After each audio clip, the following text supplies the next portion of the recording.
And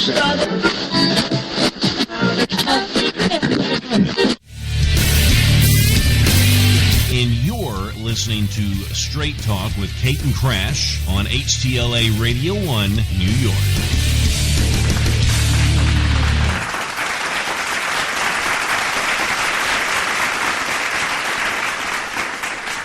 Oh, yes. Thank you, thank you, thank you. Today is Monday, August 24th, 2015. And if you can hear me, then you are listening to Straight Talk with your host, this intellectual Kate Taylor, and my co-host, America's hunky sweetheart, Christopher Crash Jesus Taylor. Stay with us. We've got a show for you tonight that touches on the highly personal issue of pain and the mismanagement in this country for chronic sufferers. This is HTLA Radio 1, the world's best talk radio on the world's first all brilliantly exceptional, all utterly original talk entertainment programming ever.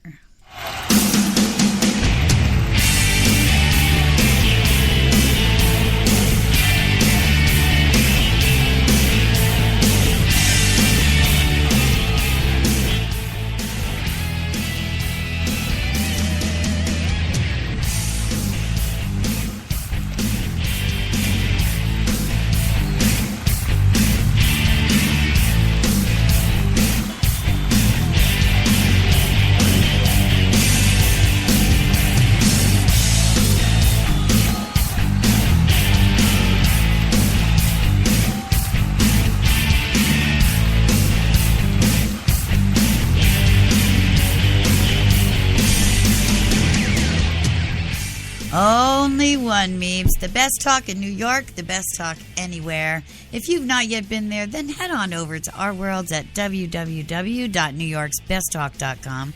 We're not just tooting our own horn over here. Oh, no, we're not. We are the first, the original, and still the very best, broadcasting live tonight from Studio 2 in New York City. Oh, yeah. That's right. Our sixth season, still bringing you the best in celebrity guests, timeless topics, and talk that you can take with you. Straight Talk. You know it. Talking straight about the issues that matter with those to whom they matter most is what this show's about. But despite the film premieres and celebrity guests and the heck of a lot of fun we have here on Mondays, each of our shows is also produced to matter to you, the listener. The moral of a film, the subject matter of that book, that mission of our latest personality we interview, each of these has a point that matters to not only us, but to that segment of our audience that'll benefit from what we bring. That's right, and we do what we do with your support, so thank you. Send us some feedback and contact us at studio2@newyorksbesttalk.com. and enjoy your visit to the world of HTLA. Keep your iTunes, tablets, and browsers locked in with us. With that, and as always, there is a lot to get to tonight.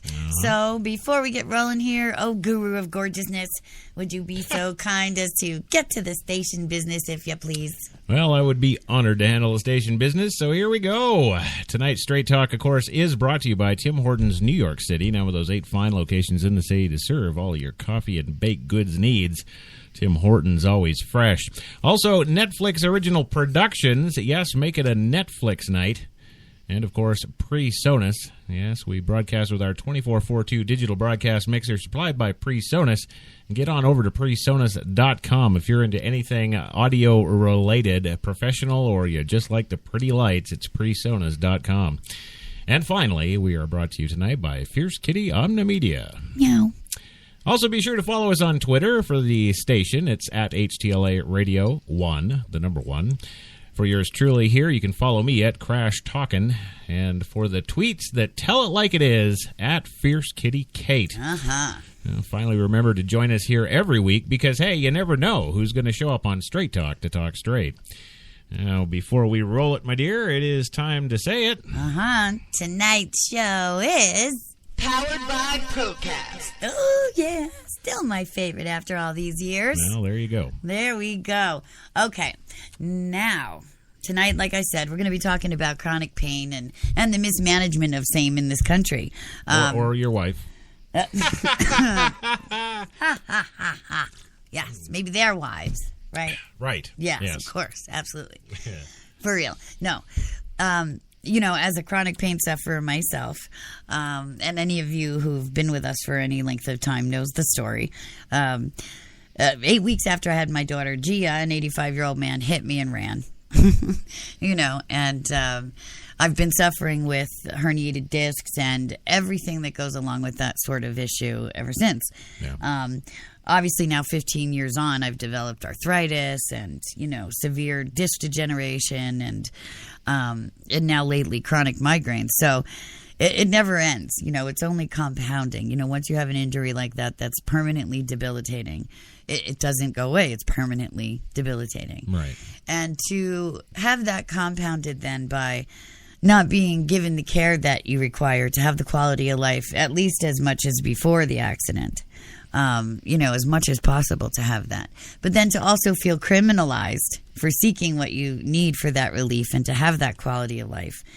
It's just gotten so much worse over the last 5 years or so, I would say. Well, I was shocked when I came here from Canada. Of course, we have a really good healthcare system, and we have a system in place that, I don't know, for lack of a better term, it just seems to work, at least on the surface.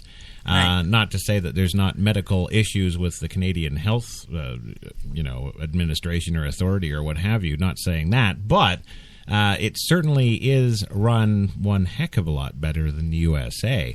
Now, when I got here, you had told me all these things about the stigma and the way that you get treated and the way that you get talked to and the whole kind of underlying thing down here, all surrounding pain management. Right. And, where I come from, if you're in a car accident like that, you go through your 6 months of physio or you get whatever treatments you need or whatever operations you need. And yes, they'll put you on certain medications that, here, people are selling on the street for, thousands of dollars. Yes. Right. But with Canadian systems, they never, I don't think you'd find a Canadian doctor that would say something like, I want to put you on opioids for the rest of your life. I don't think you'd ever see that because, now, I'm only speaking from my experience, of course. This might not be true. But it's always seemed to me that they want to address whatever's the problem and actually fix it or take steps. If it's a long road to recovery, like 3 or 5 years or 10 years or whatever, depending on whatever case, They always have an end goal, and that's you to live a quality of life that's acceptable as a quality of life. If that should mean that because of the injuries and because of the specific certain situations where it's unavoidable, they will put you on opioids permanently. Right, because some injuries are permanent; they can't be fixed. Right. Absolutely. Here, not so much the case. The first few doctors, there's always that hope because you never know. Everyone heals differently. Right. Right.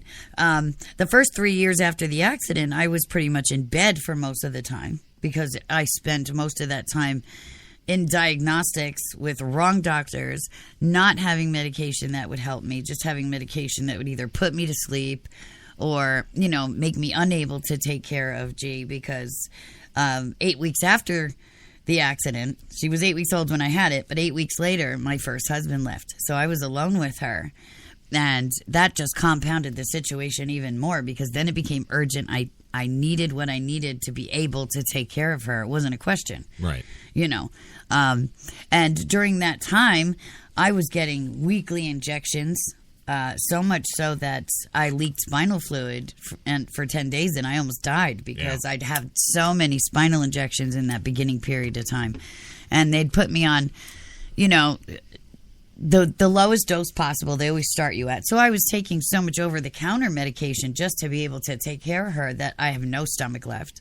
So there's other complications that go towards this that, people that don't live with chronic pain don't understand. No. Not to be too graphic, but, I didn't menstruate for 3 years. I didn't, I stopped. Yeah. I stopped going to the bathroom, not only because the medication has a tendency to do that, but because you don't eat well. Like we were talking about before the show. Right. I mean, I can't cook, and I'm too tired or too sick to eat or in too much pain to do whatever it was. I practically lived on, whatever I was feeding her, I would just have a little bit of, and that would be the end of it. Right. And that's pretty much what I lived on for 3 years. She still makes fun till this day, tea and crackers. That's what sustained me for those first 3 years.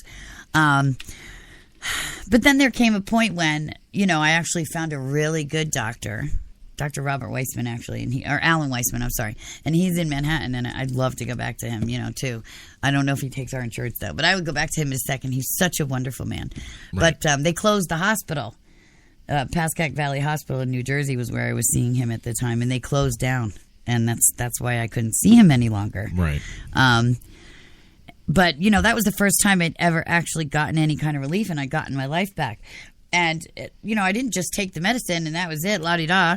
I started taking yoga classes, and I started doing Pilates, and I started doing all the things that I didn't do those first 3 years. Yeah. I really started getting my life back, So by the time you and I had met in 2010... You were a powerhouse. I was climbing mountains in Canada. I was doing all kinds of things. Yeah. Yes, I had my oxy. I had enough that I was able to have a supreme quality of life. Did I still have pain? Of course, because the pain never is 100% relieved. I don't care how much medication you take if you have injuries. It just never is. Right. So, excuse me. And that's just the way it happened. And then when we got pregnant with my son, in their infinite wisdom... they took me off my medication and they put me on methadone for pain relief, not even so much to combat the opioid thing, but because I still needed that moderate to severe pain relief. And they called that a pain drug. But the issue with that was infinitely worse than any stigma I'd ever had getting oxy. Absolutely. You thought that was bad. But when I went on that, I was completely treated differently. There was no one on the planet that wasn't convinced I was an ex-heroin addict, and Yep. I've never done that sort of thing. So, I could never do that sort of thing. Yeah, right. Just me, but everybody who knew me even, the pharmacist who I'd been going to for 35 years, when they put me on that, was looking at me with a little more of a slitty eye, that kind of thing. And you just kind of sensed wherever you went that things were different. And the real coup de grace was when I was in labor with Tristan. Oh, yeah, this is good. So I get to the hospital. They never called my midwife. As soon as they opened my file and they found out that I was a chronic pain patient and that I was taking methadone, which I really don't think would have happened if I'd have still been taking my oxy. I think they would have just been like, okay, yeah, whatever. Everybody does. I mean, in this country, who isn't on it, right? I'm not. Right. Well, right. But you know what I mean. But as soon as they read that in my file that I was on methadone, they refused to give me an epidural. I had to have him without drugs, and I almost killed him during the birth. Mm-hmm. They had a security guy posted outside of the door of the delivery room. I'm in labor, people. What was I going to do? And like I'm faking it to get drugs. I'm not really in labor. No. The baby's not really crowning. I'm just, just give me drugs, It was just the most ludicrous thing that we'd ever experienced in my life. It was the worst thing. And afterwards it wasn't much better either. Within a few hours I'm being questioned left and right about, all these kind of things. I didn't even get a chance to get acquainted with my newborn yet. No. And that was like the last straw. But needless to say, this is part of what started me on this campaign of research. And I've come across some great resources we'll get to in later segments for those of you that do live in America. I believe even if you live in Canada, anywhere in North America, really, that accessing these sites, they might have, splinter groups or whatever. But there's recently been a grassroots campaign by someone called Steve Arians. He's an ex-pharmacist whose wife is a chronic pain patient. Right. And if you're a chronic pain patient, we've all gone through the same thing. Everything I say, you can relate to in one way or another because we've all gone through it. If you're a legitimate pain patient, we all have the similar stories. It's just, that's the way it is, But because there are people that will go and say they're hurt and get a medication just so they can sell it for an extra $6 or $7 grand a month, and that's how they make their income. Yeah. And, we've actually known people that do that personally. Yeah. And we just want to wring their necks because it's because of these people that I can't be treated the way I should be treated. I can't be treated the way that I'm treated. And especially in certain areas of the country, it's even worse. And in May, the DEA just undertook the biggest crackdown on doctors that's ever been regarding, the overprescribing of medications, et cetera, et cetera. And now you're seeing good doctors being destroyed. All the time, yeah. Yeah, the bad ones are getting away with it, and you're seeing good doctors being destroyed. And now another caveat aside from that is pharmacists are now being thrust into the position of making medical determinations. Whereas, it doesn't matter what the doctors say. They'll choose not to fill your prescription if they don't like the way you look. Right. That kind of thing. And, to me, that's just absolutely horrifying. We're getting more into a, kind of Orwellian situation when you get, at that level. You know what I mean? Yeah. And, thankfully, I have the same doctor for years. I don't ever up my dose. I never get my medicine early, blah, blah, blah. But another incident that really kicked off the reason we wanted to do this show was my husband surprised me with a 4-day vacation. It's going to be our 5th wedding anniversary soon. And, we wanted to enjoy the summer a bit. So he had booked a vacation down the shore, for us. And the trip just happened to fall right in the middle. It was when I was getting my refill. So the doctor it wasn't his fault. It was this, I don't even know how to describe him. His assistant, and I'm making my little quote fingers here. Oh, I got some words. Yeah. His assistant, who doesn't even have any medical training whatsoever. He's just no better than an administrative clerk. I studied medicine. I did emergency medicine. I worked in microbiology. I was this close to going to medical school and changed my mind because there were other things I wanted to do with my life. It just wasn't the career path I wanted to pursue. But I did it for a really long time. Right. So in my sleep, I've got more education than this guy, but yet he's the one making determinations about my future and my health and the quality of my life. Problem number one. Right. I just called up and I said, listen, here's my tickets. Here's my booking confirmation. We're going on vacation. I need to get my medication 48 hours early. So, the trip's non-refundable, blah, blah, blah. And right away, this guy's like, no, we don't do that, blah, blah, blah. And that was it. I got a call back from the doctor after I had gotten a migraine, had to stay in bed for 24 hours, all this nightmare. He had called me and said, just bring in the prescription. I'll rewrite it so that way you can go. Don't worry about it. Because they know me there. I've been going there for years. I don't up my dose. I don't get my medicine early. I don't do any of that stuff. And you don't sell your pills. And I don't sell my medication, right, and all that stuff. And I don't drink and I don't do any other drugs either. Right. So, there's all of that. Oh, and yes, there's drug testing too. That's right. Sure. Yeah. And and this is something we're going to get into a little bit later. Absolutely. Which, obviously, as chronic pain patients, we all have our solutions. And one of them is stop focusing government and medical community and everyone on the illegal users and start focusing on the legitimate users. Right. Because if you do that and you come up with things that allow legitimate users to be able to enjoy the quality of their life, not be criminalized getting their medication, the illegitimates are going to fall by the wayside over time. Right now, you're just spinning your wheels, and you're making it hard for everybody and ruining everything for everybody. So, but we'll get that in the resources section later on in the segment. But, okay. Right. So, I was very glad that the doctor actually appreciated and respected, all the hard work that I do everything I'm supposed to. And this is somebody now that 15 years ago I had every test under the sun. I can't tell you how many MRIs, how many needles, how many electroshocks I've gone through for nerve tests. And indeed, here's the real killer. Tests that are completely unrelated with your injuries and your condition, but tests that are required by the insurance companies in order to allow the doctors to put out the prescription. Correct. Exactly. If I refused any tests, I wouldn't get my medication. It's basically blackmail is what it is. It's extortion, it's blackmail, et cetera, et cetera. But in the websites I'm going to give you in the resources section, there's some fantastic articles. You must, above all, know your rights as a pain patient. That's critical. Because I let, this medical assistant have it with all my legal knowledge of my rights as a pain patient. And I think that's probably another reason the doctor called me right back. Right. And said, okay, come in, we'll do it, blah, blah, blah. Because to have that knowledge is, definitely something that'll set you apart from just, the pill shoppers. And there once was a huge issue with people so-called doctor shopping. But now they have, the diversion database. And, that records whenever anyone gets a prescription, whether it's paid for by insurance or not. Just because you don't use insurance, if you think that you're paying for your medication cash and then going to another doctor or pharmacy and paying for it cash, your social security number, your name is still going into this database, and they still know that you're getting it from more than one doctor and you are going to get caught. So don't think you're not. So, I've had the same doctor, same pharmacy for years and years and years. Every month I go, no bigs. But there's a lot of people out there that do that. But it's become less prevalent now that they have that diversion database.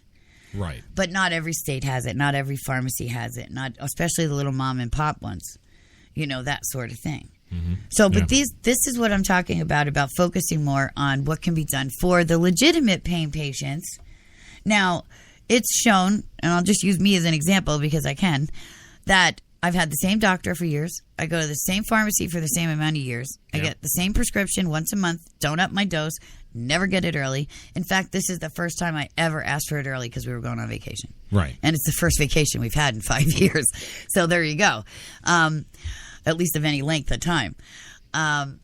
So for someone like me, the government should come up with a program where maybe we get a special prescription card or a special thing that, when pharmacists see it or doctors see that in our records, we don't get treated like everybody else. Maybe there is that, okay, well, you're cool, go ahead kind of thing. Because I think that's what's really lacking. And, don't forget, here's another interesting thing that people don't often think about. Because everyone is so busy treating us like criminals, no one is coming up with alternative treatments for us. Right. It's just all about the medication and being criminalized and all this kind of thing. Yeah. So, that's also another problem that needs to be addressed. And just listening to you with all this stuff, we're talking about the pharmaceutical industries, we're talking about drugs, we're talking about these kinds of things. Yeah, but the pharmaceutical companies don't care. They make it, they sell it. They don't care who gets it, right? Yeah, but the thing that just hits me is that we should be having a show about the cartels.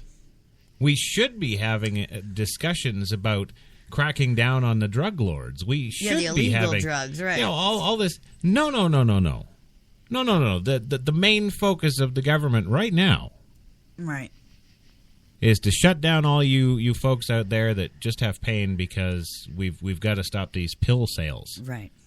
Because we're not getting a piece. No. Well, I don't think it's not that they're getting a lot more on the street than the pharmacies are getting, and the insurance companies and the pharmaceutical companies. True enough. But again, just like now the government's legalizing marijuana, and look at how much money Colorado made, $2 million in the first month of marijuana sales.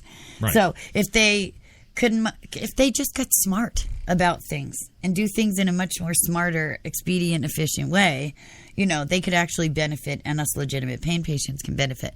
I just want to say one more thing before we go to our first commercial break. Probably the biggest thing that made me want to do this show, and I've heard this from other people before, but it was never something that was my personal experience until very recently. Yeah. But when you have someone that has, otherwise, aside from the pain and all the stuff that goes with it, because remember, it's not just the pain. When you live with chronic pain, there are psychological issues, there's depressive issues, there's a whole bunch of stuff that entails being a chronic pain patient, just aside from the pain. Absolutely, yeah. Right. But you have someone who, aside from all that, has an amazing life, great career, still in school, is married to her soulmate, the love of her life, has beautiful children, wants to have more children, has, the whole entire second half of her life ahead of her, but will lay in bed wishing to get cancer so I can get the medication I need and not be treated the way I'm treated. When you have somebody that is at that point, then you have a serious, serious problem in this country with, the way that you care for your people. All those socialist countries in the North, all those Norwegian countries and all that. Never happened. No. Never happened. You know, we'll talk about that in segment 2, USA versus the rest of the world and their medical care. But, you know, never would happen. You know, and to even have that as a fleeting thought, let alone be serious about it. Right. You know, someone has to listen. And someone has to take note, and somebody has to do something. And after our guest in the next segment, on the third segment, we're going to talk a little bit about, you know, some great people who actually are trying to get things going and get things together so we can get some change happening. But awesome. We're going to take our first commercial break. So hopefully you won't go anywhere. You'll stay with us because our next segment we have a guest who's going to tell her story, and lots more to come. So we'll be back in 2.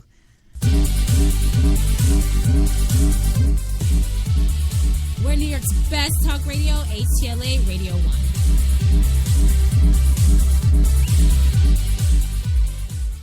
Hi, I'm Mike, founder of DollarShaveClub.com. What is DollarShaveClub.com? Well, for $1 a month, we send high-quality razors right to your door. Yeah, $1. Are the blades any good? No. Our blades are f***ing great. Each razor has stainless steel blades, an aloe vera lubricating strip, and a pivot head. It's so gentle a toddler could use it. And do you like spending $20 a month on brand name razors? 19 go to Roger Federer. I'm good at tennis. And do you think your razor needs a vibrating handle, a flashlight, a back scratcher, and 10 blades? Your handsome-ass grandfather had 1 blade and polio. Looking good, pop up! Stop paying for shave tech you don't need. And stop forgetting to buy your blades every month. Alejandro and I are going to ship them right to you.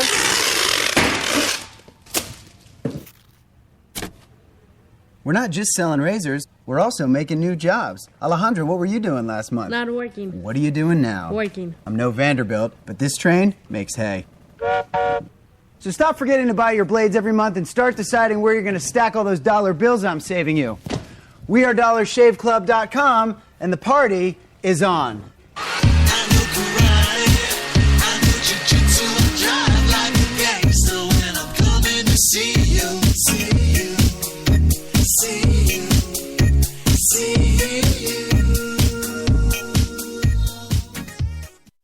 When we arrived at our hotel in New York, the porter was so incredibly careless with our bags. And the room they gave us, it was beautiful. A broom closet. But the worst part was the shower. My wife drying herself with the Egyptian cotton towels. Shower curtain defined that whole vacation for her. Don't just visit New York. Visit TripAdvisor New York. With millions of reviews, a visit to TripAdvisor makes any destination better. Wait a sec. I found our colors. We've made a decision. Great. Let's go get you set up. We need the brushes. You should check out our workshop.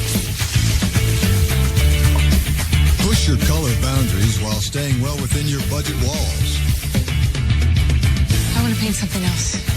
More saving, more doing. That's the power of the Home Depot. Bare Premium Plus Interior Paint. Only at the Home Depot, and now only $23.46 a gallon.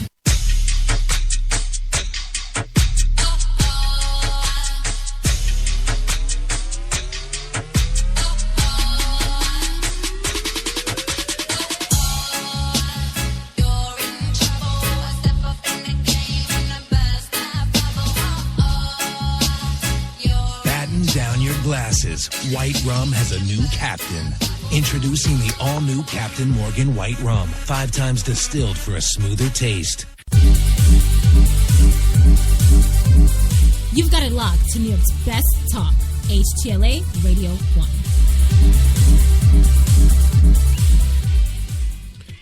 1. Well, you know what we do. That's right. Welcome back to the big show tonight.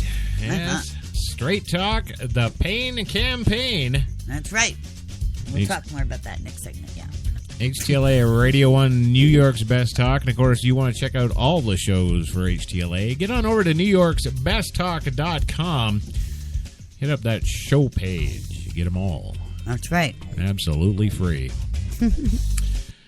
And tonight, we, of course, are talking about some ever-worsening laws keeping law-abiding citizens from having the life they deserve in this PC world where everyone matters and is important, why not this? We're asking that question tonight. And we're also being joined by a special guest tonight who knows firsthand the stigmas and the issues surrounding this topic on a very broad scale. Yes, it's hashtag Pain to Lives Matter on tonight's Straight Talk. Yes, that's right. And it is an actual campaign. And, like I said, we'll get into that in the next segment. But first, we're going to have our guest come on, and we're going to have her tell her story. This is Miss Phyllis Griffiths. She's from Victoria, Canada, and she's a chronic pain patient, but also, suffering from a disorder that a lot of doctors don't even believe exists, the fibromyalgia and, like I said earlier, there's a lot of things that go along with living with chronic pain that, not only make the pain worse, but make the quality of life worse. Yeah. So, fortunately, I said for me, I have had great support as well. So, there's a lot of people out there that aren't as fortunate. And, those are the people that we need to kind of speak up for and why we're really pushing for this kind of change for. You with us, Phyllis? Yes. Hi, how are you tonight? Doing good tonight. How about you? Oh, hanging in there, So, why don't you tell us a bit about your journey? How did it begin for you? When and what were the first things? Well, unfortunately, I had a mother who did not believe in vaccinations. So back in 1959, when I was 3, I contracted polio. Yeah, that made childhood rough. In 86, I was diagnosed with fibromyalgia, and in 1990, with myalgic encephalomyelitis, known as ME. In the States, it's often called chronic fatigue syndrome. And that is also quite a problem for people getting a good diagnosis. All of these have pain problems with them. And recently, in the last 10 years, I was also diagnosed with post-polio syndrome. Okay.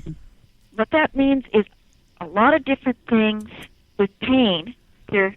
None of them are curable. Right. And as you know, and as you've said, a chronic pain is what it is. It's chronic. You cannot get away from it. Right. I've been active as a patient advocate and peer counselor since 1987. Wow. Yeah.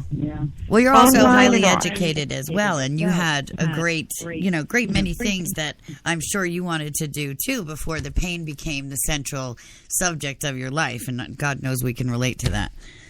I lost my career. Right. Just as it was taking off and getting solid because of the issues around it, and the chronic pain and the chronic pain management is like the difference between night and day. You're in pain, you're in that dark room that you can't get out of.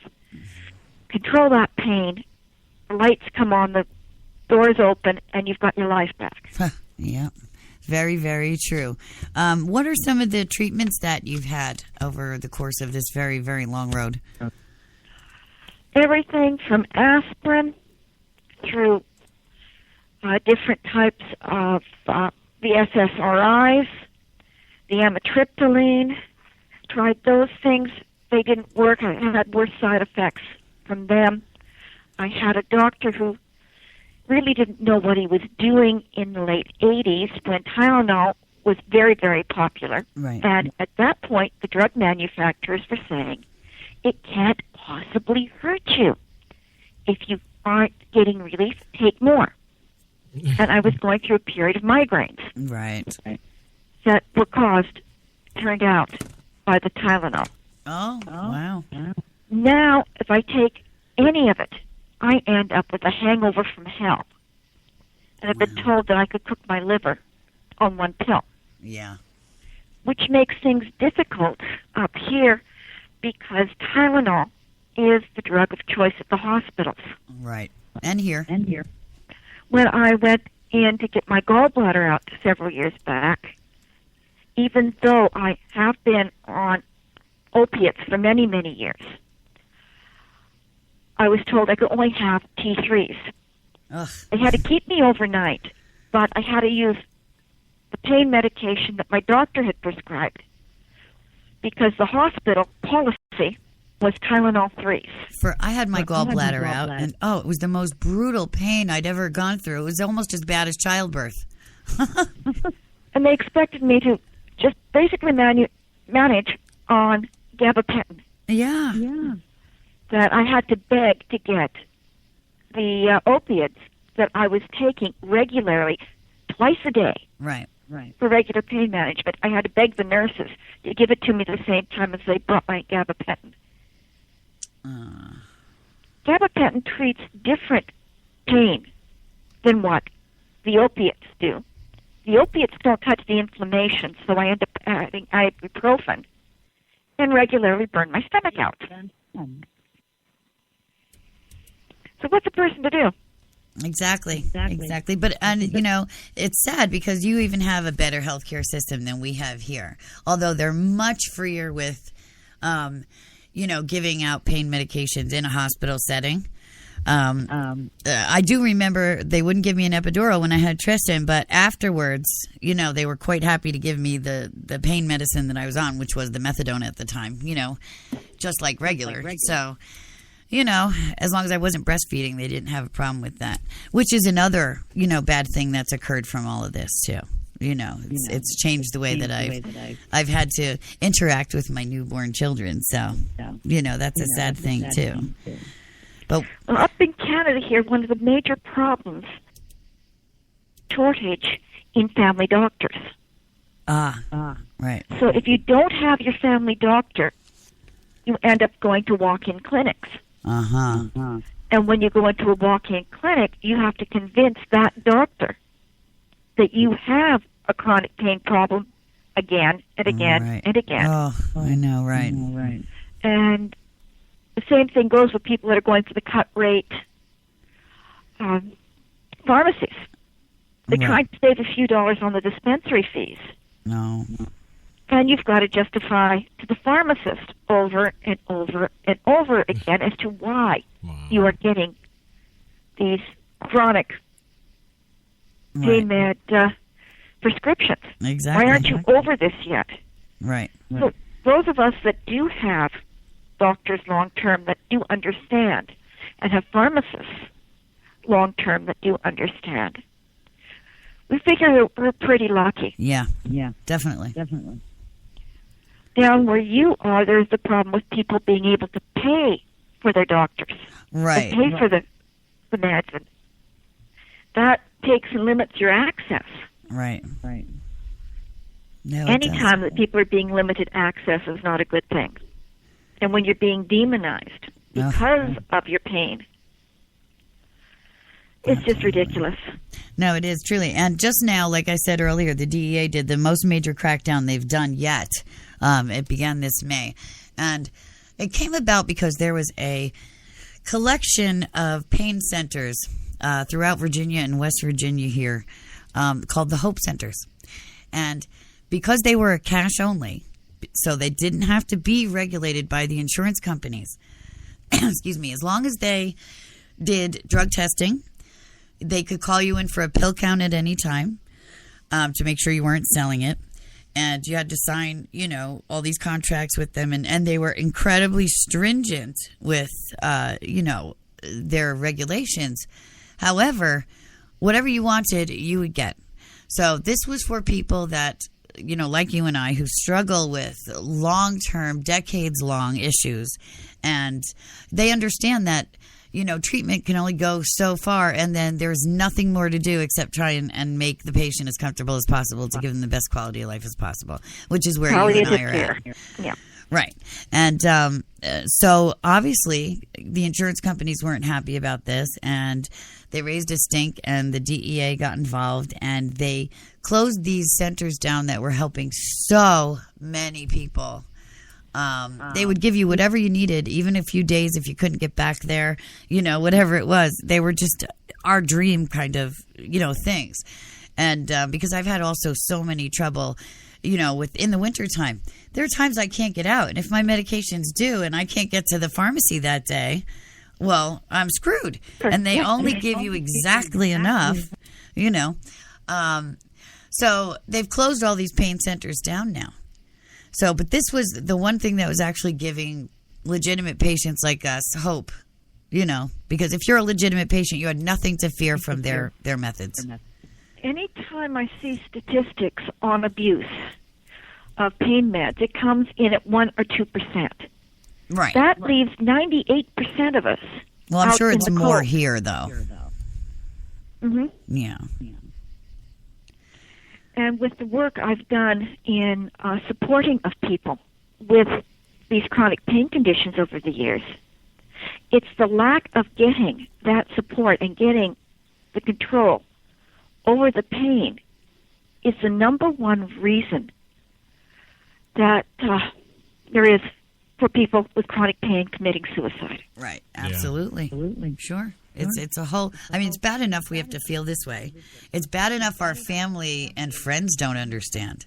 That's a really difficult thing when, you know, you have family and friends that turn on you and treat you the way that others treat you, you know. But, you know, then again, to live with the pain, not get the help that we need, to be treated in the way that we're treated, you know, absolutely. We've all gone through those periods where we're just finished. We're just done. You get despair. Yep. And that leads to suicides. Right.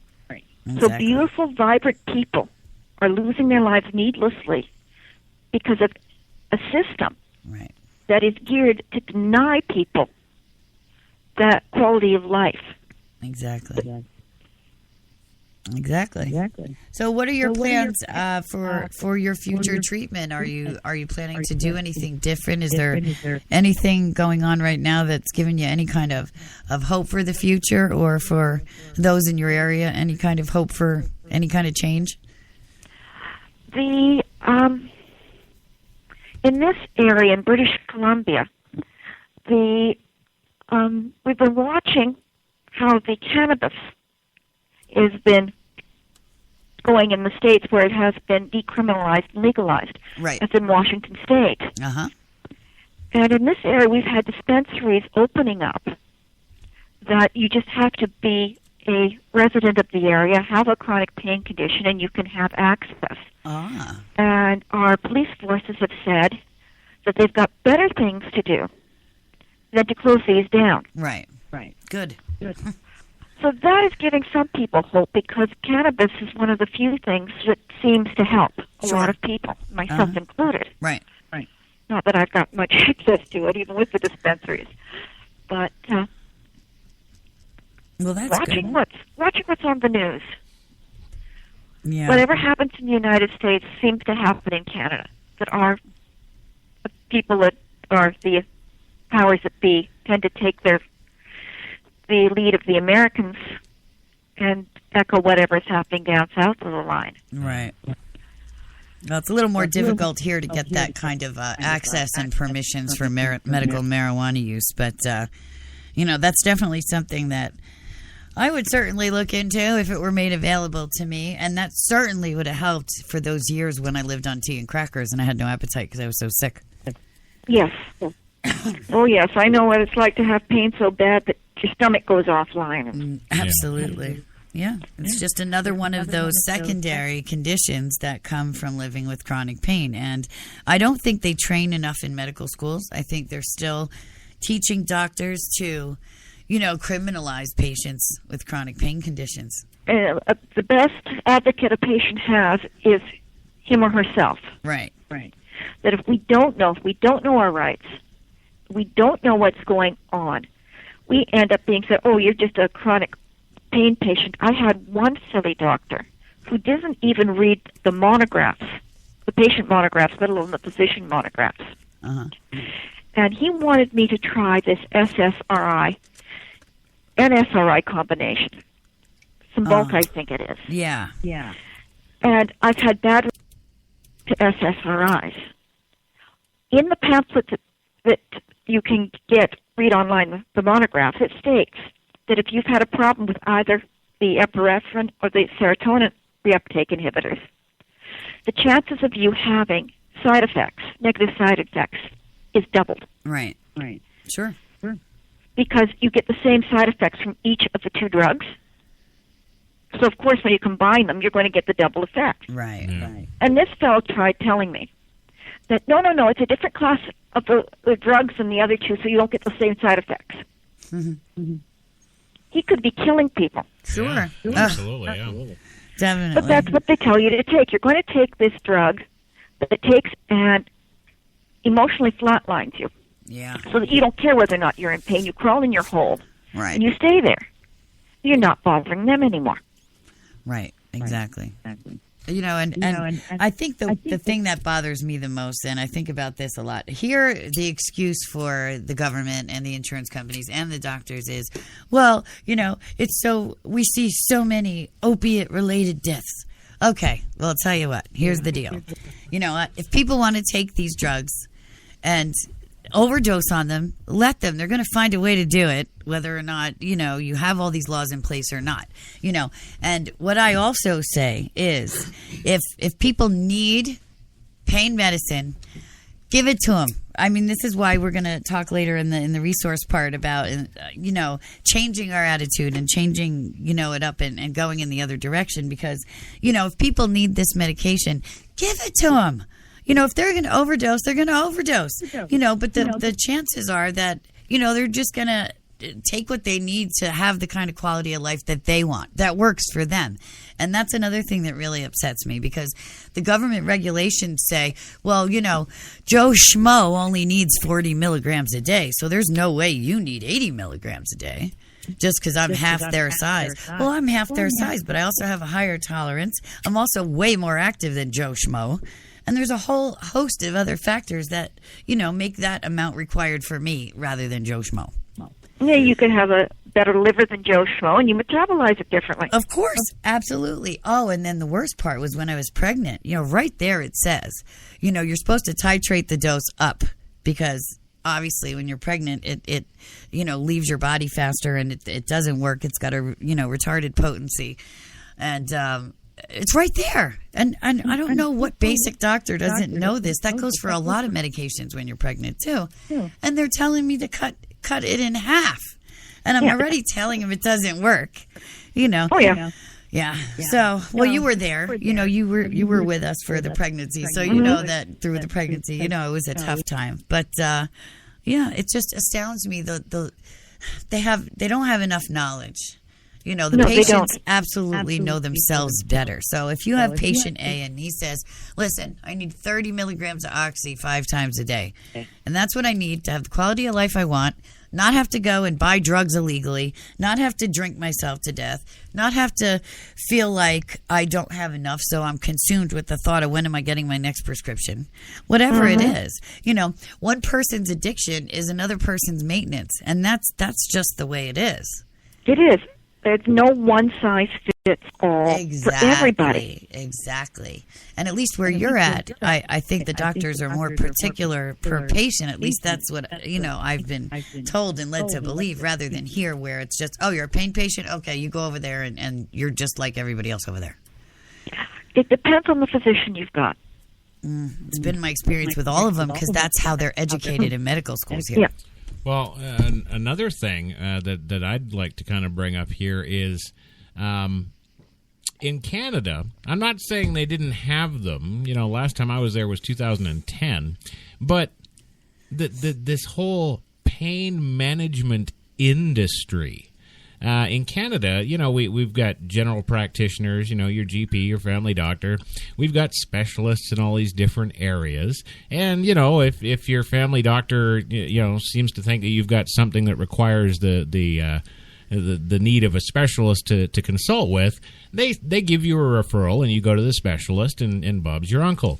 In the U.S. here, they have, and I'm not even kidding, driving down Highway 80 out of New York City, they have billboards advertising Dr. So-and-so and his pain management practice over in somewhere in New Jersey, and this other doctor with his pain management practice.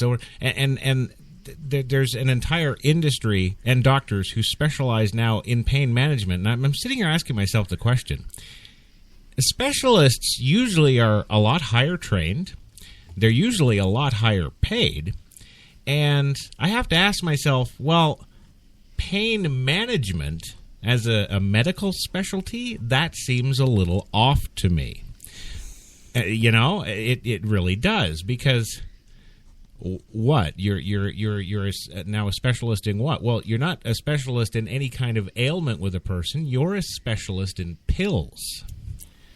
Well, in pills and oftentimes other therapies. Right, if they can convince you that you're not feeling pain, then they think that they're succeeding. A lot of this is driven by the insurance industries trying to get you out the door and off their insurance rolls as fast as possible. Right. So you think they just want to give us medication so we don't keep going to the doctor for other therapies and other things, especially when after, in the case of you and I, 15, 20 years, 30 years, nothing works anymore anyway. It's, again, the political correct thing is to demonize people that are chronic pain, that it has to be something we have done to get this verdict by God that we're supposed to suffer. Right. Exactly. I've met more than my shares of people that have that opinion that, you're not doing something right, that somehow this is your problem, that you didn't take care of your body right, you didn't do the right diet, you haven't done the right exercises, you haven't done this, that, or the next. Right. Yeah. And it's your fault. On the other side of the coin to that, though, my problem has always been, and this is my favorite, and I just love this, and I've gotten this from everyone, including doctors. You ready? Mm-hmm. Well, you don't look injured. Well, that's because I do yoga, and that's because I do martial arts, and I do Pilates, and I run around with my kids, and I actually have a life. I don't get a prescription and go home and sit on the couch and eat bonbons and watch Wheel of Fortune like everybody in their mind thinks patients do, right? Yeah. So for the majority of people I know, we get a good day. And we're out overdoing things, making up for lost time. True enough. Trying to get our lives back. Right. Yeah. Very true. Yep. Absolutely. And because there isn't that proper support system anywhere in the world, it isn't just confined to the United States and Canada. Right. The same thing is going on in Australia. The same in England. Right. The same thing is going on in Brazil. I've got a friend down in Brazil with multiple sclerosis. She got her diagnosis the day of her graduation from medical school, the specialty in psychiatry. Oh, wow. That it's the same thing anywhere. Right. That pain is being demonized and pain patients are being ignored.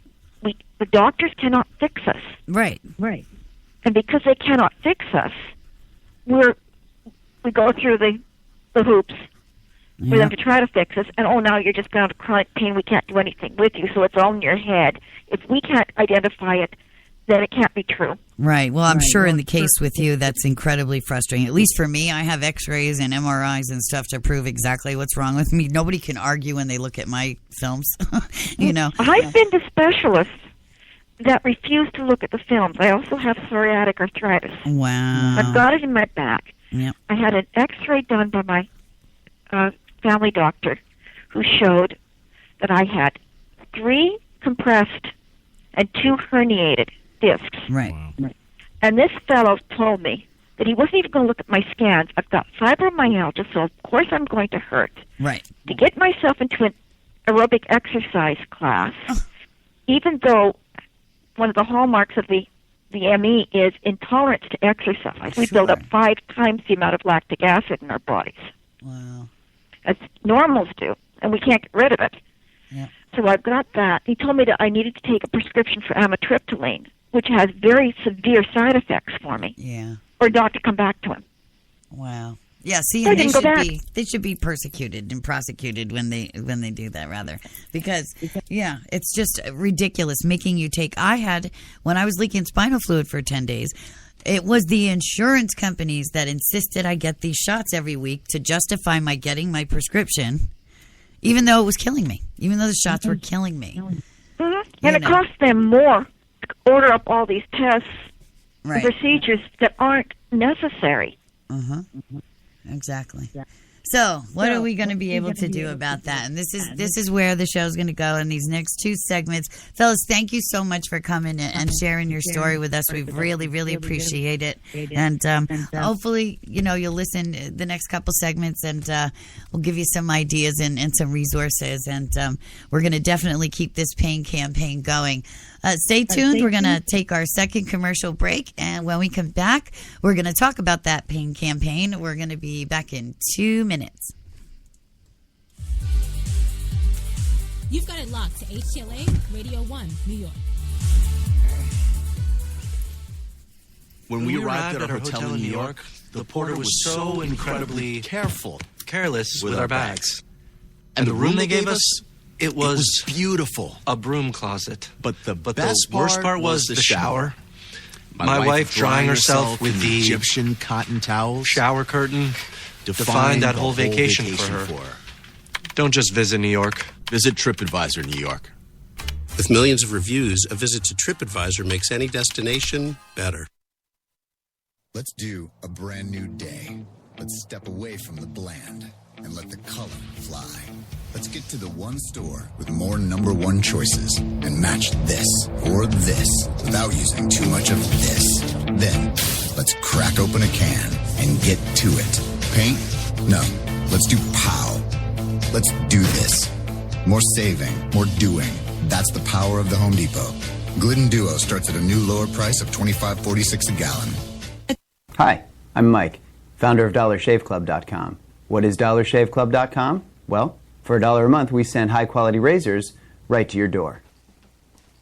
Yeah, $1. Are the blades any good? No. Our blades are f***ing great. Each razor has stainless steel blades, an aloe vera lubricating strip, and a pivot head. It's so gentle a toddler could use it. And do you like spending $20 a month on brand name razors? 19 go to Roger Federer. I'm good at tennis. And do you think your razor needs a vibrating handle, a flashlight, a back scratcher, and 10 blades? Your handsome-ass grandfather had 1 blade and polio. Looking good, pop-up! Stop paying for shave tech you don't need. And stop forgetting to buy your blades every month. Alejandro and I are going to ship them right to you.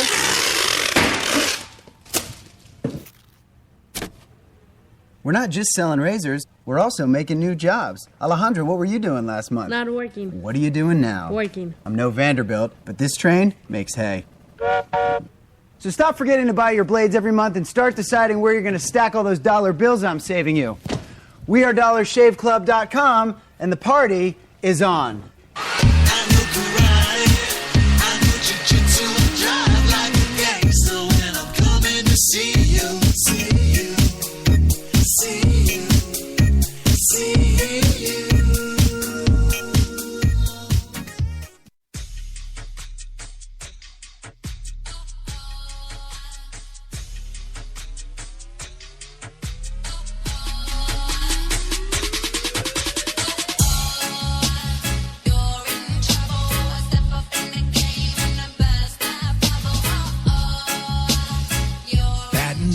Glasses. White Rum has a new captain. Introducing the all-new Captain Morgan White Rum. 5 times distilled for a smoother taste. We're New York's best talk radio, HTLA Radio 1.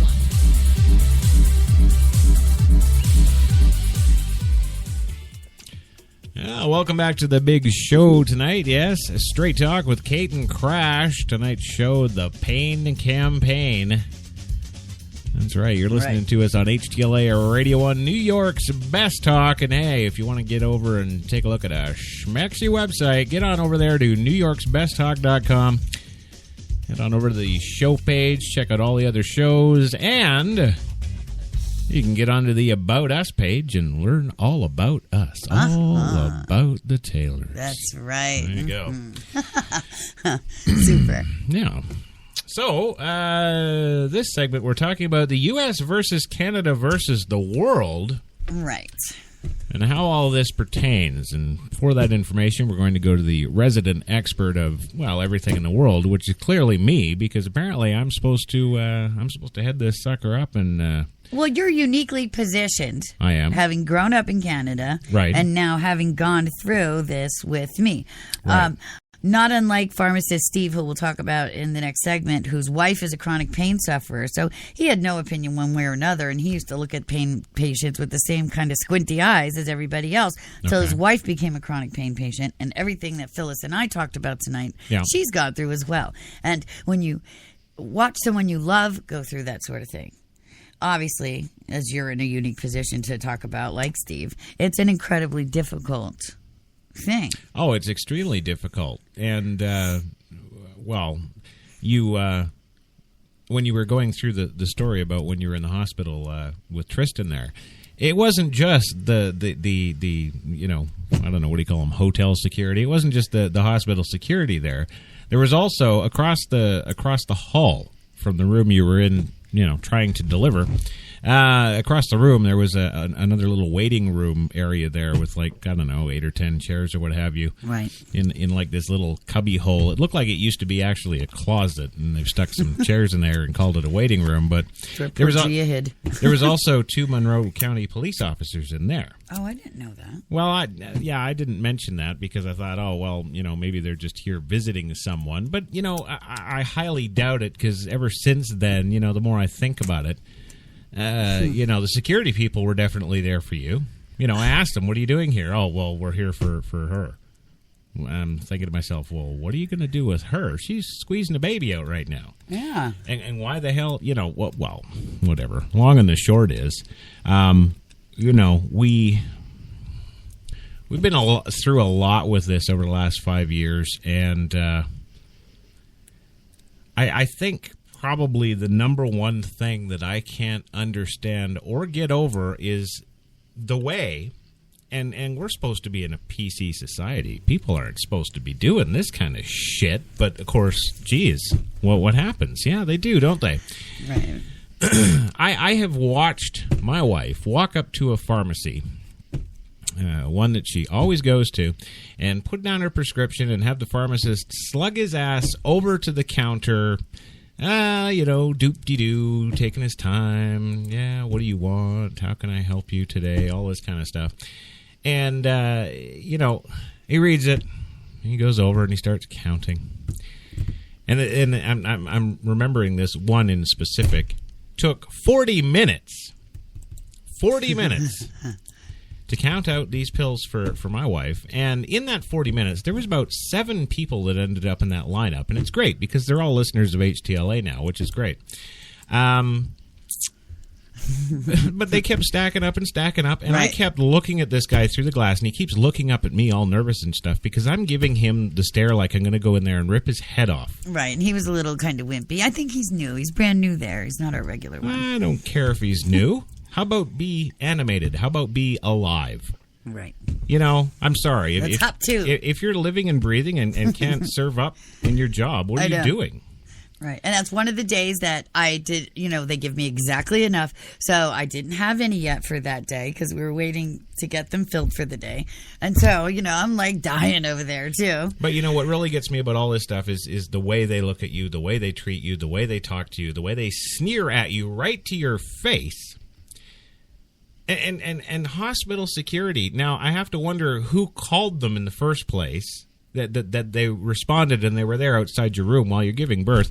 And I have to wonder, what was the reason that hospital security was given to even go to your room? I know. Oh, this woman's faking that she's having a baby and just wants drugs? That's the only thing I could have thought. What's the call? Right. Of course, they won't tell me. No. Why would they do that? Right. That, you know, it's really funny to me in this country. We're supposed to be free. Oh God, this is the least free country. We're supposed to be accountable. We're supposed to be responsible. Yeah. And when we are, that's when the problems happen because all the other people in all these service industries aren't. Right. Oh, you mean like right? It's those of us. No good deed goes unpunished, kind of thing. Well, I gotcha. There you go. But right. I mean, you know, I don't know. I have never, I can say this, in my 42 years in Canada, I had never gone to a pharmacist. And I had been there lots, not just for myself, but I used to be a personal caregiver for a lot of patients that were dying of cancer and AIDS and all sorts of fun, good stuff like that. That's right. I was forever at pharmacies with all those clients, pharmacies for my mother, pharmacy. It's just, I've got a lot of experience with Canadian pharmacies and well, doctors for that matter. I mean, I had 7 different car accidents in my life. Most of them were racing. And... I have impacted discs. I have lots of problems with my back. Now, of course, at 47, I've got arthritis kicking up. I don't do the pain pill thing.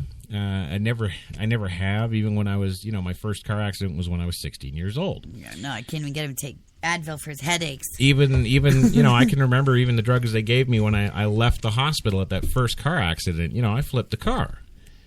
I was a real mess for quite a while. I didn't even take the pain pills they gave me. I'm just not that kind of person. I just, I would sooner like sitting here right now. My back is killing me.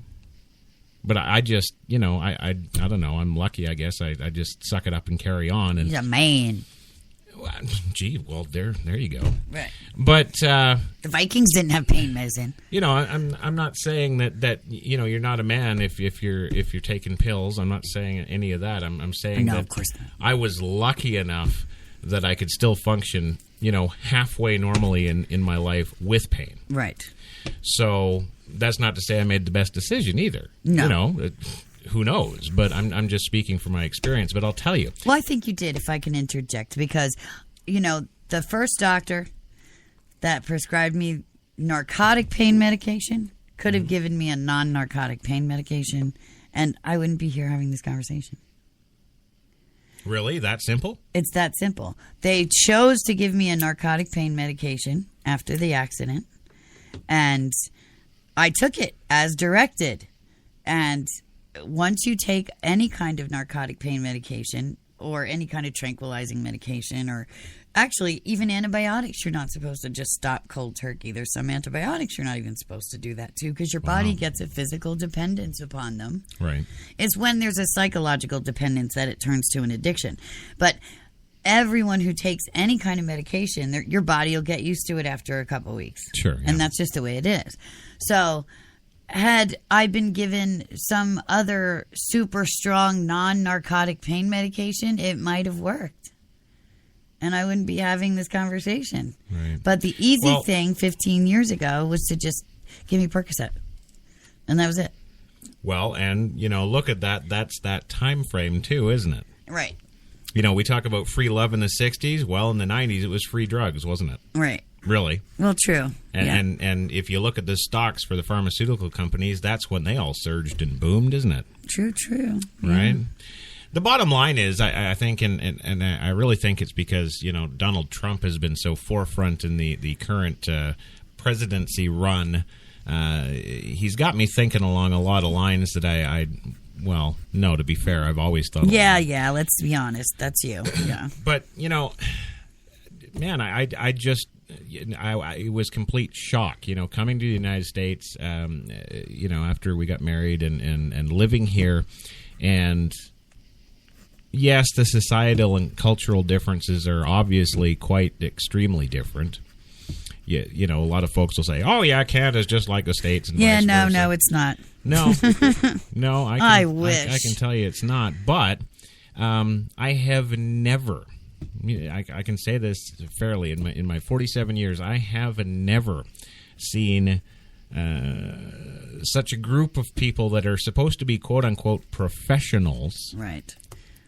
Who, well, number one, they're extremely inept at their job, right? That whole Donald Trump "you're fired" thing. Man, I'd be going around all day saying that. That's true. And I'm not just talking about pharmacists and doctors either. No. But the other thing too is, when they put you on methadone, that just staggered me. I looked at the doctor when he says, "Okay, well, we're going to put you on 5 milligrams of methadone." First of all, yeah.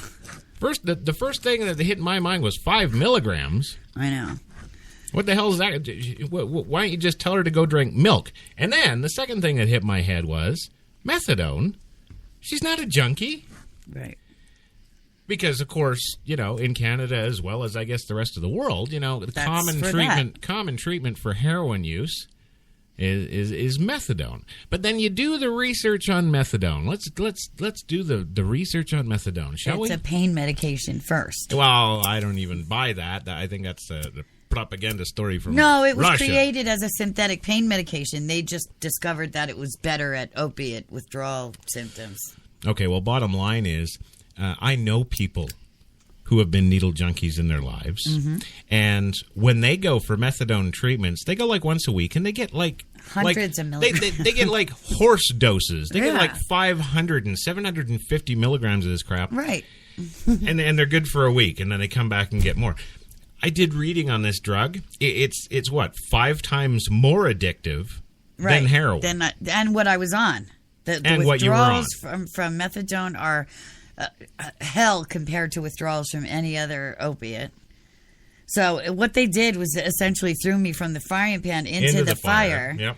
My only choices are to get knocked out for a week and completely detox in a hospital in a drug-induced coma. Right.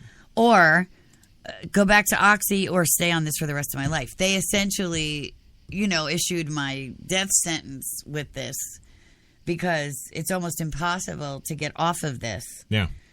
Whereas Oxy, it's very easy to trickle down and wean off of it when it's done correctly. But this, you can't do that. There's always, severe consequences. Right. And then the other side of this whole thing, too, is like you say, you've got verifiable medical problems. A doctor from Sweden could come here tomorrow. Right. Look at your file, look at your films, look at your MRI, and go, yes, she's got this, this, and this. Okay? Mm-hmm. Now I stop and think about all the folks out there like Phyllis with fibromyalgia, which apparently, from my understanding, it doesn't really have. I mean, it's got, an endless list of symptoms, but it doesn't really have any. But right, it's kind of like if the doctor is just lost for any other diagnosis. Oh well, we'll stick this on you. Mm. What about those folks? Because now you got a situation where not only are they dealing with all this stigma and stuff around the medication, right? And now they've got this mystery ailment that nobody really knows, and it could be just BS, and they're just doing it for pills. I'm sorry, I don't know anybody out there. Anybody. All right. Even drug dealers. I don't know anybody out there that's going to go out and purposely get themselves hooked on something that doesn't do anything for them. Right. Okay, that's the other big thing about methadone. Ooh, you might want to go to sleep. Yeah, no, it does not. It doesn't make you feel good. It doesn't do anything. It's not a good pain reliever. It gives you headaches more than anything else. And, the only thing it does is it does give me moderate pain relief. But I'm pretty much the only one, because I do other things like we've talked about to mitigate my pain. Right. But now here's the other thing to consider in your particular case. For when I first met you, you were like a 20-year-old. Running around, jumping around, playing around, climbing mountains in Canada. Like you said, you're doing all that stuff. Yeah. You were always upbeat. You were always happy. You always had good stuff to say. You were always go, go, go, go, go. I think you maybe slept 5-6 hours a night, maybe. Yep. And when you were up, you were just go, go, go again. You always had projects. You always had crafts. You always had jobs. We worked 18 hours a day. We used to work 18 hours a day and whatnot. And since changing over to this methadone, it's everything's just gone downhill with you. Your moods, your metabolism slowed down. Your a nap being. In the afternoon. Yeah. So everything's just slowed down to this kind of doped up, and it's just this kind of flat line. And right. it's the drugs. I think so too. I don't, I never liked them. It never worked well for me. And well, we're talking about the differences between Canada and the U.S. and the world. One of the differences is I could tell a doctor in Canada. If a doctor in Canada was to hear, okay, well, this is how you responded to this medication. Now we've put you on this for a couple of months. What's the result? Oh, you're a slug now. You're in bed all day. You have no energy. You don't do anything anymore. You have no interest. These are telltale signs to the medical folk going, okay, this is not the right medication. Right. So you try something else, or you go back to what was working. Because in the medical profession, in any country, it's always quality of life that's first and foremost, or at least it's supposed to be. Right. Let's interject and let's really talk about what happened when the medication was switched. It was the day of my mother's wake. Right. And I had a doctor's appointment to go, like I did every month, to get my medication filled. My mother's wake was that night. And for some inexplicable reason, I get to the doctor's office, and now I've since learned that it's law. He needed to give me a 30-day prescription until I found another doctor. Right. But I get there and he says, oh, well, I'm just not going to give you any more medication. I'm not prescribing you anything anymore. The day of my mother's wake, I couldn't go. I was sick. I had no medication. I was, I had just gone through her death. And it was unbelievable to me that a doctor would be so irresponsible. And that doctor's name was? Well, we don't want to do that anyway, because that might prohibit any kind of discussion. But, there was a whole bunch of other stuff that happened with that, too. There were factors that, for whatever reason, led him to believe that, I wasn't someone who he should have as a patient anymore after seeing him for 5 years. Yeah, let's be fair here. If we're going to talk about that doctor was selling so many drugs. And yes, I'm going to say it. He was selling so many drugs. He had set up shop at the airport. Okay, well, true enough, but that had nothing to do with me because I was seeing him for 5 years, never got my medication early, never upped my dose. I'm not saying that.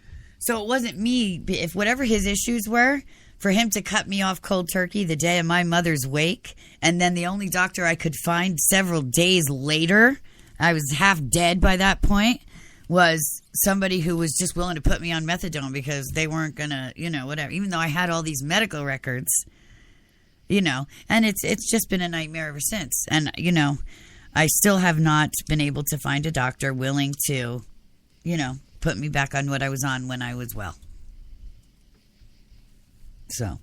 There you go. And that's just the way it happened. But there is hope for the future. Uh-huh. We're going to take our last commercial break, and when we come back, I'm going to tell you all about that. This is the pain campaign we've been getting to all day. You're going to find out about it, so you don't want to go anywhere. Come back 2 minutes.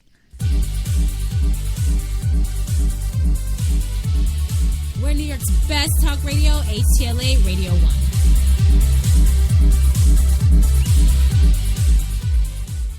Hi, I'm Mike, founder of DollarShaveClub.com.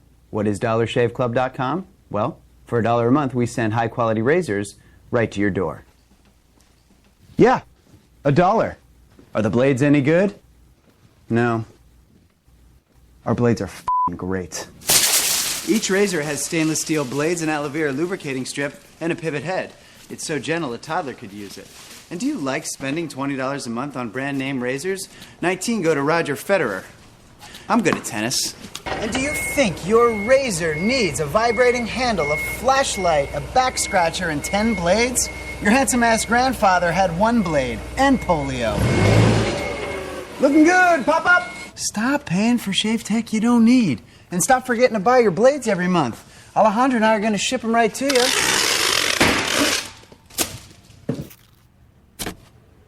We're not just selling razors, we're also making new jobs. Alejandro, what were you doing last month? Not working. What are you doing now? Working. I'm no Vanderbilt, but this train makes hay. So stop forgetting to buy your blades every month and start deciding where you're going to stack all those dollar bills I'm saving you. We are DollarShaveClub.com, and the party is on.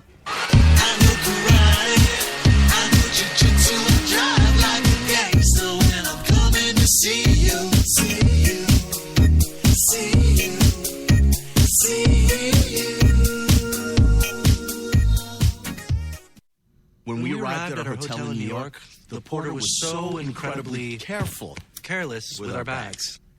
And the room they gave us, it was beautiful. A broom closet. But the worst part was the shower. My wife drying herself with the Egyptian cotton towels. Shower curtain defined that whole vacation for her. Don't just visit New York. Visit TripAdvisor New York. With millions of reviews, a visit to TripAdvisor makes any destination better. Wait a sec. I found our colors. We've made a decision. Great. Let's go get you set up. We need the brushes. You should check out our workshop. Push your color boundaries while staying well within your budget walls. I want to paint something else. More saving, more doing. That's the power of the Home Depot. Bare Premium Plus Interior Paint. Only at the Home Depot and now only $23.46 a gallon.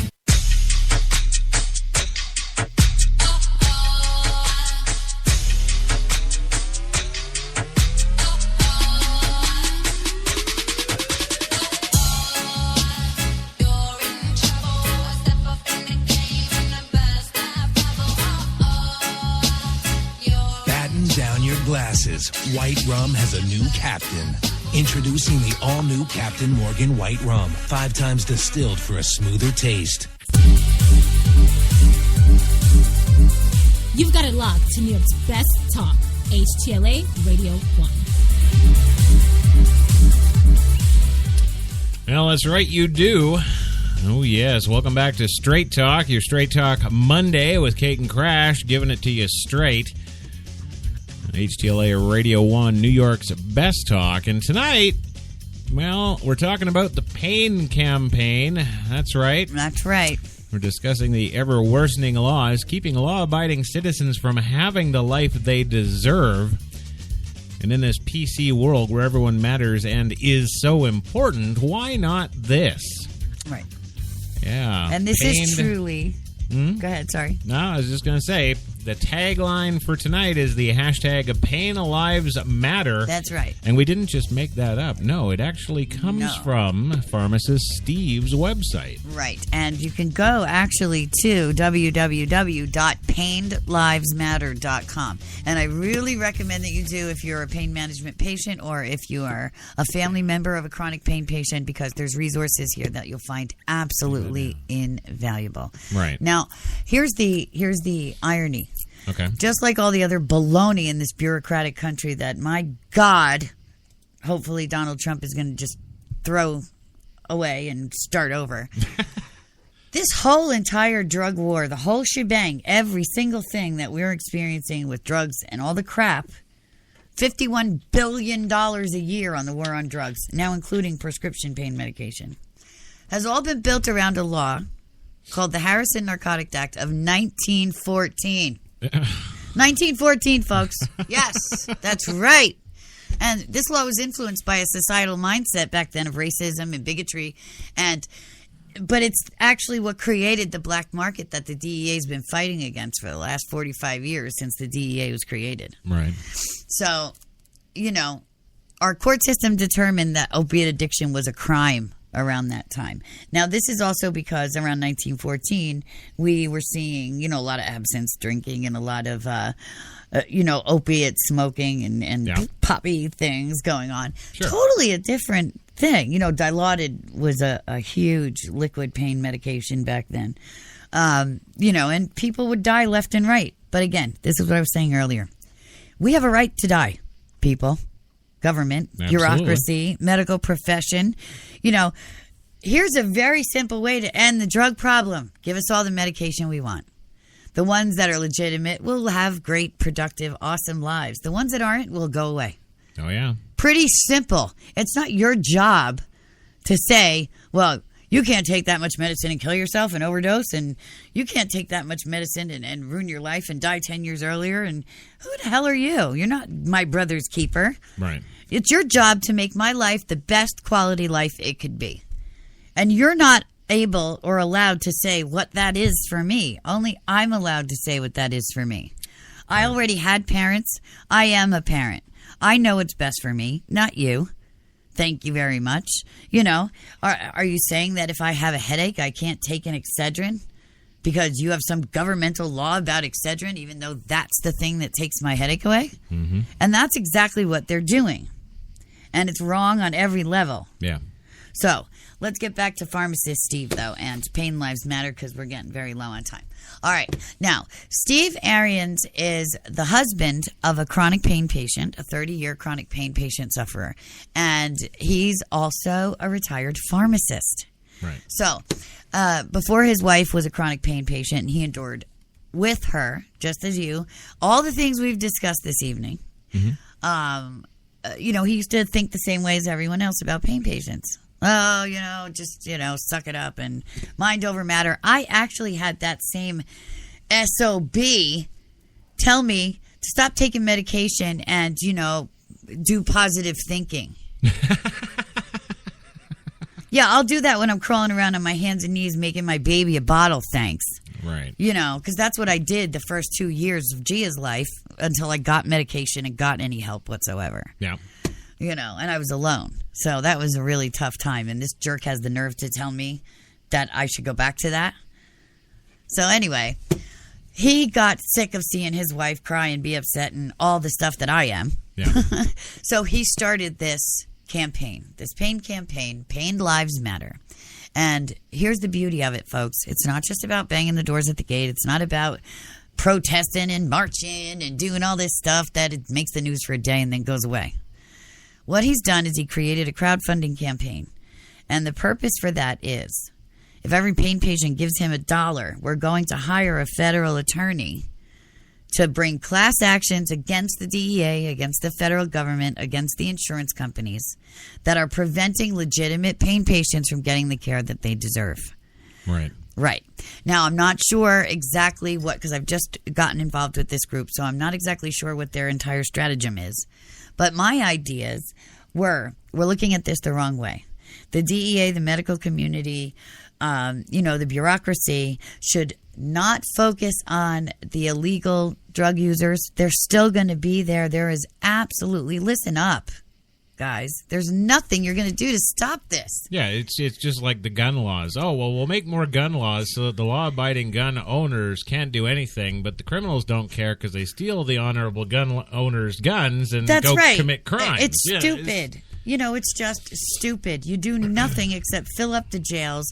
And, most of the time it's with people that were forced to do something criminal because they couldn't legitimately get what they needed from the medical community. There have been cases that I've seen where, look, if you're a chronic pain patient and, if all of a sudden your doctor says for whatever bug he's got up his ass that he's not going to give you a prescription anymore. Yeah. Like what happened to me the day of my mother's wake. Right. Thankfully I had a GP who took pity on me and gave me a few Percocets till I could get to the hospital or find another doctor. But I never made it to my mother's wake. Well, wait a minute. Isn't that kind of the same as going to the bank and realizing your bank account's drained, so you robbed the bank because you still need $40,000? No, not even close. And how could you even say that? Well, I'm just putting the question out there.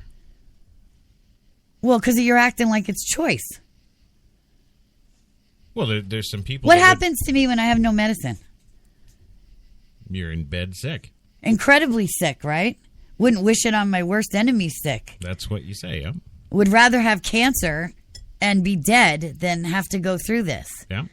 So it's in those instances that, a lot of people find themselves because they can't find a doctor. And a lot of times doctors won't give you an appointment for 30, 60 days because they're swamped.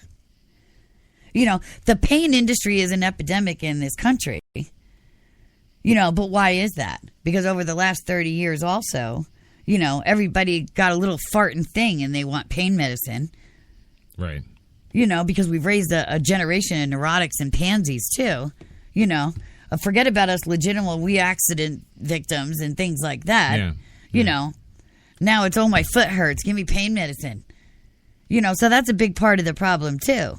You should be able to have to medically verify and back up your stuff as well. Absolutely. And there's a lot of people that don't, and there's a lot of people that take pain medicine because they hate their life. But then there's people like me who take the medication I need to function because I love my life and I want it to be better. Right. But no, it's not the same thing as when you run out of money robbing somebody. Okay, just being clear. Anyway, so what we're going to do and what we should do is not focus on the criminals because they're always going to function. They're always going to do what they have to do to get their money. Let's face it, 150 pill prescription will sell for like $6,000 on the street. So I pay $1.20 for my 150 pill medication a month. I could make $6,000 a month if I didn't want to take them and I sold them. So, of course, people are always going to sell them, right? Well, those who don't need them. Right, exactly. And that's another way to tell. I mean, I don't have an issue with them drug testing me, and they don't just drug test me to make sure that I'm not doing illegal drugs. No. They make test you sure for levels of what you're supposed to that be I'm taking my medication the way I'm supposed to be. Right. And if you submit to that, then what's the problem? Exactly. This is part of the reason the bureaucracy has to change towards favoring the legitimate patients. They're putting all their emphasis on the criminals, and we're getting left by the wayside. Yeah. They need to forget the damn criminals. It's like I tell you, we got to prioritize. Forget this petty stuff right now. Let's focus on this thing, because this is what we need to do to move forward. Yeah. So we forget about the criminals.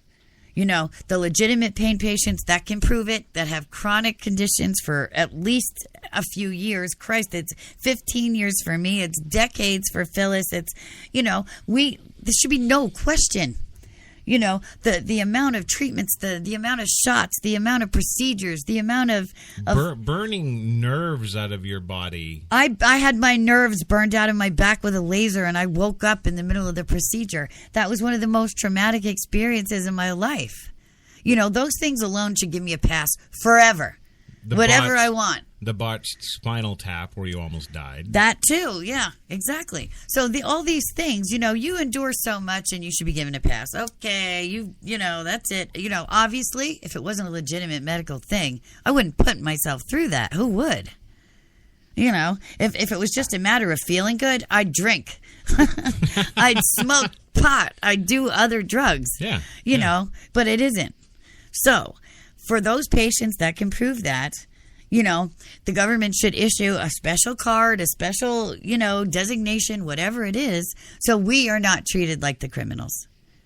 And once you start doing that, sure, it might open up a whole nother industry of whatever it is, but, you know, let's get somebody smart to design it to be fail-safe or whatever, as much as possible. Well, and this is another thing that, going back to Donald Trump and his campaign, he's always talking about. There's too many stupid people. And there's too many stupid things. Exactly. Bureaucracy has killed this country. Yeah. There's always a better, more expedient way of doing things. You know, and the problem is we need somebody who's going to do that. You know, but this is what we're trying to do, though. We're trying to bring a class action suit against the government, against the DEA, against the insurance companies, not to punitive them, not to make any kind of punitive action, to force them to make change in favor of the legitimate pain patients. That's it. You know, why? It's like you focus all your attention on the bad kid in the family and the good kid gets no attention. You know, and their lives are suffering. And this is what they're doing, in essence, by focusing on the criminals and not us legitimate patients. You know, they're in essence, they're killing us. So this has to stop, and this is part of the Pain Lives Matter campaign. So if you are a chronic pain patient or you have someone that you care about who's a chronic pain patient, you must jump on this bandwagon, because otherwise we are dying. We're wishing we had cancer to get the treatment we need. We're doing things that we would normally not even conceive of because we have lives. The nights that I have laid awake thinking, Jesus, I have to get my medicine tomorrow because I have to take my daughter here, or I have this coming up, or this dinner is happening, or I have to go shopping, or, you know, bills have to be paid. Things have to be done. I don't have the luxury of laying in bed being in pain. No. I have a life. I need my medication to be able to have that life. Not because I want to have fun. Not because I want to feel good. You know, not because I want to, you know, drug and drum my way and numb my way out of some whatever. You know, I worked out all my issues years ago. You know, I just want to move forward and live my life. And the people who need to do that and want to do that should have the option to do that. Mm-hmm. It isn't a luxury. It's a right.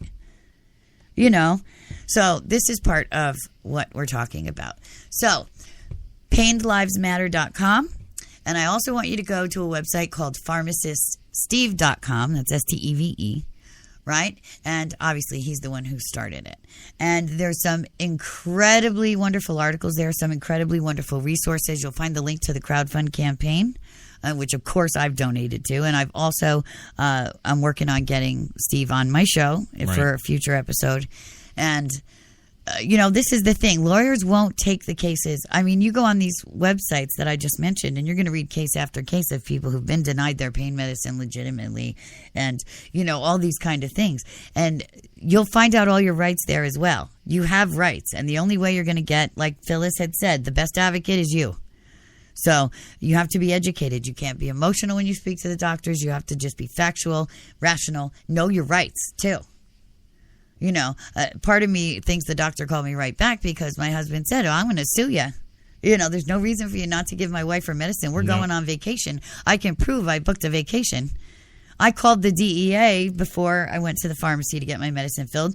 They said, sure, of course you can. Once a year, you can get early refills for a vacation. Absolutely. Yeah. Pharmacists would do it. The insurance company would do it. DEA said I could do it. The doctor's assistant said I couldn't do it. So this is where the problem lies. That's part of it, but this is a part of it. So, please go to these websites, check them out for yourself. We're going to have a follow-up show on it, but I just couldn't wait anymore to get this campaign out there because, it's been too long in coming. And there's no lawyers that'll take these cases on an independent basis because obviously they're not contingency worthy. No. Because there's no punitive. Unless you do a malpractice thing, but that's incredibly hard to prove. So there's not many lawyers that are willing to take on the DEA or insurance companies, et cetera, in this way. So we're going to do a class action suit. We just need to get the funding to raise a war chest to be able to hire somebody, on a federal level to be able to do this. So any help you can give would be mondo appreciated. Okay, so again, that's painlivesmatter.com and pharmaciststeve.com. Anyone with follow-up questions, please don't hesitate. Write studio2 at newyorksbesttalk.com. And you can always call the studio and leave a message too. 914-873-1692. That is 914-893. Wow, no. 873. Thank you. 914-873. 1692. 1NYC. Right. NYC. Sure. Right. So 873-1NYC. Right. 914-873-1NYC. I knew it was catchy. I just couldn't remember. Yeah, you came up with it, actually, but okay. Right. Okay. All righty, gang. Well, that is about all the time for us tonight. Whoa. That's right. I want to thank everybody for tuning in tonight. And remember... Yes. Right. Say goodnight. I got to say goodnight. That's right. The one, the only, something there. Oh, man. Yeah. Well, I'd like to thank HTLA Radio 1 for allowing us to bring you the issues that matter with the people to whom they matter most. And tonight it was me and Phyllis and all you chronic pain patients out there. I'd also like to thank them for keeping us on the air for 6 seasons. Yay! Yeah. And also allowing us these eye-opening interactions with the most fabulous people. And they're not always celebrities. No. They're our listeners as well. Real people, too. That's right. We're also grateful for those that don't agree with us because there has to be two sides to make a whole. A huge thank you to our sponsors and supporters. And, of course, we are nothing without you, our listeners. Last but not at all least, thank you to my producer, co-host, and husband. I love you so very much. Oh, yeah. Christopher John Taylor. Now, be sure to be here next Monday, Meeps, because you never know who's going to show up on Straight Talk to talk straight. Do some straight talking to your own, Meeps. We can't kill the hypocrisy of political correctness until we all start talking straight. See you next time. Good night.